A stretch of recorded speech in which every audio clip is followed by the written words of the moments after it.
Good morning everyone.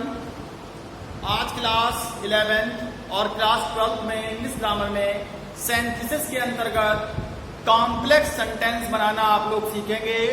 कल के video में हमने आप लोगों को कॉम्प्लेक्स सेंटेंस यानी मिश्रित वाक्य के बारे में बताया था और ये बताया था कि कॉम्प्लेक्स सेंटेंसेस 3 प्रकार से बन सकते हैं, नाउन क्लास के द्वारा, एडजेक्टिव क्लास के द्वारा, एडवर्ब क्लास के द्वारा। और कल हमने नाउन क्लास के द्वारा आपको कॉम्प्लेक्स सेंटेंस बनाना बताया था, जिसमें बताया था कि इसका बेसिक रूल सबसे पहले सबऑर्डिनेट क्लास, इसके पश्चात कंजक्शन और इसके पश्चात प्रिंसिपल क्लास का प्रयोग किया जाता है जब भी हम नाउन क्लास द्वारा कॉम्प्लेक्स सेंटेंस बनाते हैं।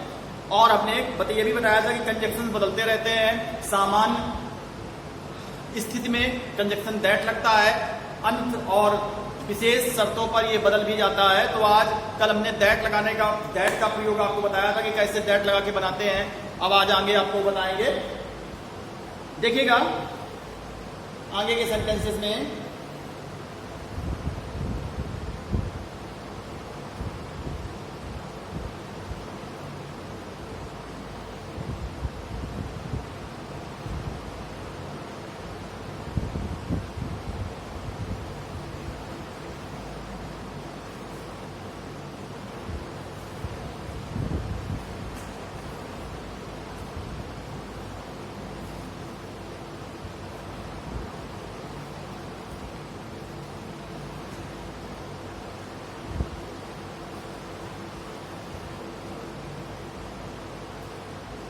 Where have you put my books?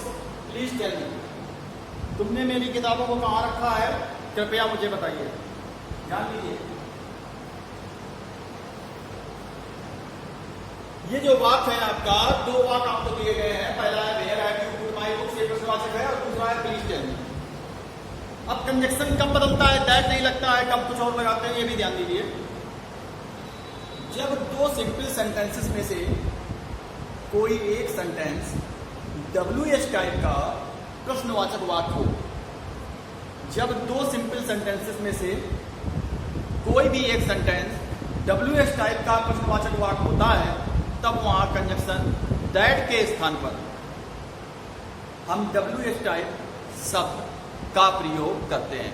जो WH टाइप शब्द वाक्य में दिया गया हो, what, where, why, when, how, जो भी हो वाक्य में दिया हो, उसी का हम कंजक्शन के रूप में प्रयोग कर लेते हैं। सेम कंडीशन जैसे डायरेक्ट से डायरेक्ट में करते हैं। जब WH टाइप का प्रश्नवाचक वाक्य होता है तो कामा इन्वर्टेड कामा इंडेफिनिटिव या वेदर नहीं लगाकर वही WH टाइप शब्द प्रयोग करते हैं। वैसा ही यहाँ पर है, जब 2 में से कोई एक सेंटेंस WH टाइप का प्रश्नवाचक वाक्य होता है तो जो WH टाइप शब्द वाक्य में दिया होता है उसी को हम कंजक्शन बना लेते हैं।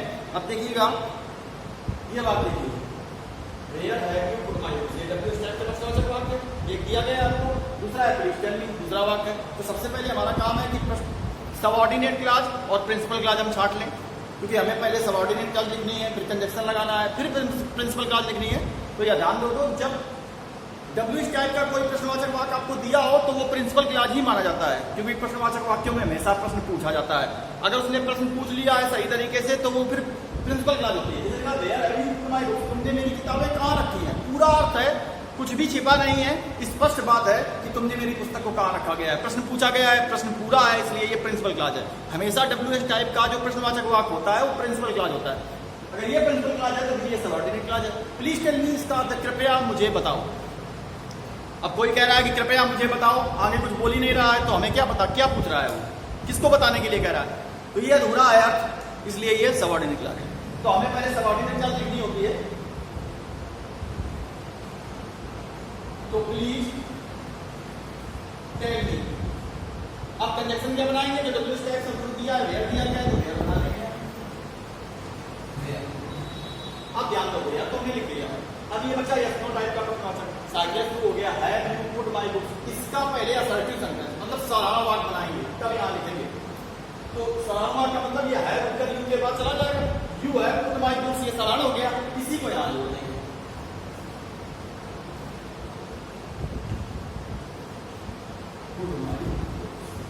और पुलिस नाम लगा देंगे, तो ये आपका कॉम्प्लेक्स सेंटेंस बन गया। Please tell me where you have put my books, कृपया मुझे बताइए कि कहां तुमने मेरी पुस्तकों को रखा है। जैसे दूसरा वाक्य, व्हाट आर यू क्या कर रहे हो, टेल मी, मुझे बताओ। ये दो वाक्य उसी तरीके का वाक्य है जैसा अभी आपको दिया गया है। एक WH टाइप का प्रश्नवाचक वाक्य है, ठीक है, एक WH टाइप का प्रश्नवाचक वाक्य दिया गया है, दूसरा आपका टेल मी है। ये सबऑर्डिनेट क्लॉज हो गई, ये आपकी प्रिंसिपल क्लॉज हो गई। तो सबसे पहले क्या लिखेंगे, टेल मी। अब लगा दो अपना कंजक्शन क्या लगाएंगे, व्हाट, इसमें व्हाट दिया गया, व्हाट लगा दिया, समान वाक्य बना लेंगे हम, तो यू आर टू हो जाएगा, लिखेंगे यू आर टू।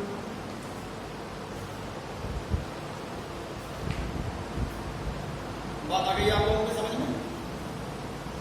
तो ये था कि जब दो में से कोई भी एक सिंपल सेंटेंस प्रश्नवाचक WH टाइप का प्रश्नवाचक हो, तो जो WH टाइप का प्रश्नवाचक शब्द वाक्य में दिया होता है उसी को हम कंजक्शन बना लेते हैं।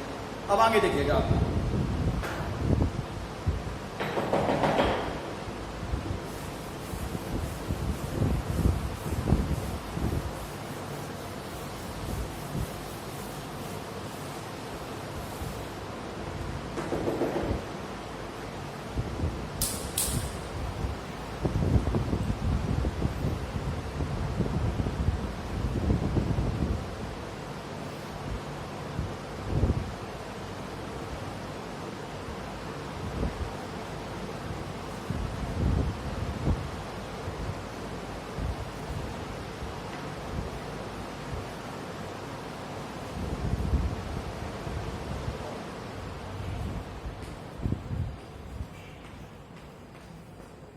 Amit was sad, I do not know the reason. Amit दुखी था, मैं कारण नहीं जानता।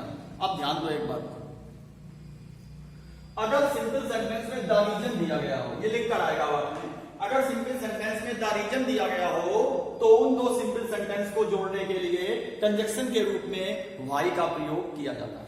ध्यान रखिएगा, यदि दो सिंपल सेंटेंस को जोड़ने के लिए द रीजन दिया गया हो, द रीजन अगर सिंपल सेंटेंस में दिया गया हो तो उन्हें जोड़ने के लिए कंजक्शन के रूप में किसका प्रयोग करते हैं, वाई का प्रयोग करते हैं। नोट कर लीजिए आप इस बात को। अब सबसे पहला काम वही सबऑर्डिनेट क्लॉज, पहले फिर प्रिंसिपल क्लॉज, बीच में कंजक्शन। तो सबऑर्डिनेट क्लॉज क्या है, ये I do not know the reason.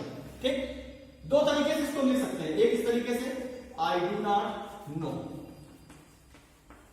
The reason को हटा दीजिए, I do not know, the reason हटाया, कंजक्शन के लिए हम लगाया वाई, वाक्य लिखेंगे अमित वाज सैड।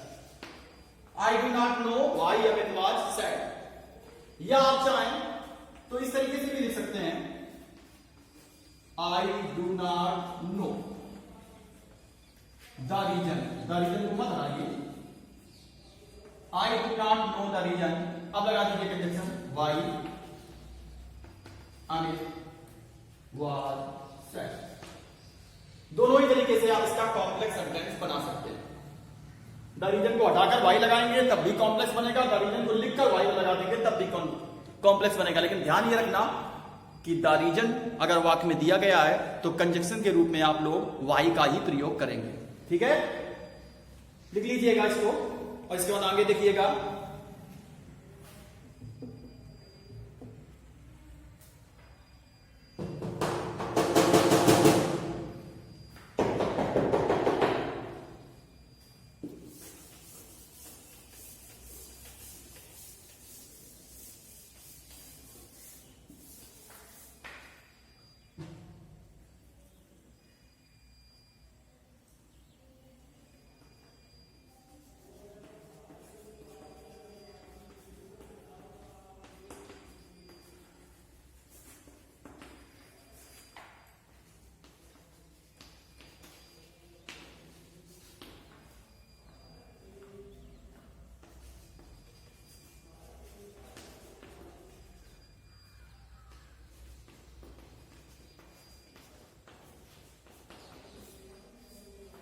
देखिएगा लिखा है the teacher is saying something, अध्यापक कुछ कह रहा है, पे अटेंशन टू इट, इस पर ध्यान दीजिए।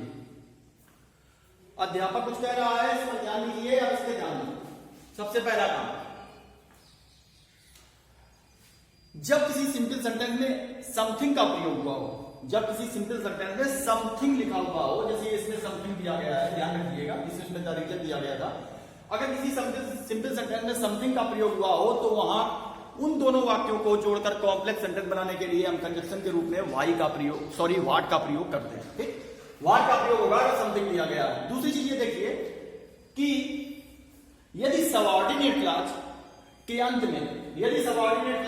में आपका इफ दिया गया हो, सो दिया गया हो या दिस दिया गया हो, सबऑर्डिनेट क्लॉज के अंत में, तो जब जोड़ते हैं वाक्य को तो इन शब्दों को बढ़ा दिया जाता है, चाहे इट लिखा हो, चाहे सो लिखा हो, चाहे दिस लिखा हो। सबऑर्डिनेट क्लॉज के अंत में अगर सो, इट या दिस दिया है तो जोड़ते समय इन शब्दों को हटा दिया जाता है। अब ध्यान दीजिए, ये आपकी सबऑर्डिनेट क्लॉज है, पे अटेंशन टू इट, इस पर ध्यान दीजिए। अधूरा वाक्य है, किस पर ध्यान दीजिए ये आपको बताया नहीं गया है, तो इसलिए आप लोग सबसे पहले सबऑर्डिनेट क्लॉज लिखेंगे। और ध्यान दो, सबऑर्डिनेट क्लॉज के लास्ट में क्या लिखा है? लास्ट में लिखा है इट, तो पे अटेंशन टू इट को हटा देंगे, हटाना है हमको। अब बाकी का ये वाक्य जोड़ेंगे किसकी सहायता से? वाट की सहायता से। What the teacher is saying, और समथिंग भी हटा दिया जाएगा, समथिंग हम नहीं लिखेंगे, ध्यान रखिएगा। इट को तो इसको हटाएंगे क्योंकि सबऑर्डिनेट क्लॉज के अंत में दिया है, इट दिया हो, सो दिया हो, दिस दिया हो, हटा दिया जाता है। दूसरी चीज, जब जोड़ते हैं हम आपको और समथिंग लगाए तो वाट से जोड़ेंगे, तो ध्यान रखिए हम समथिंग का प्रयोग नहीं करेंगे। ठीक है,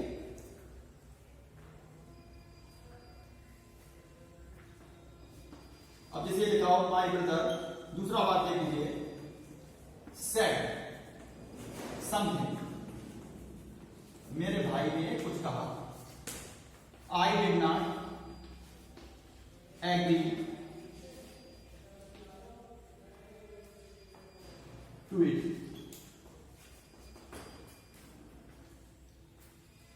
ठीक, सबऑर्डिनेट क्या क्या आपकी? I did not agree to it, इस वाक्य से हटा देंगे, क्या लिखेंगे? I did not agree to, फिर तो हट गया, क्या लगाएंगे कंडीशन? वाट, जोड़ेंगे my brother is said, my brother said, sorry is नहीं,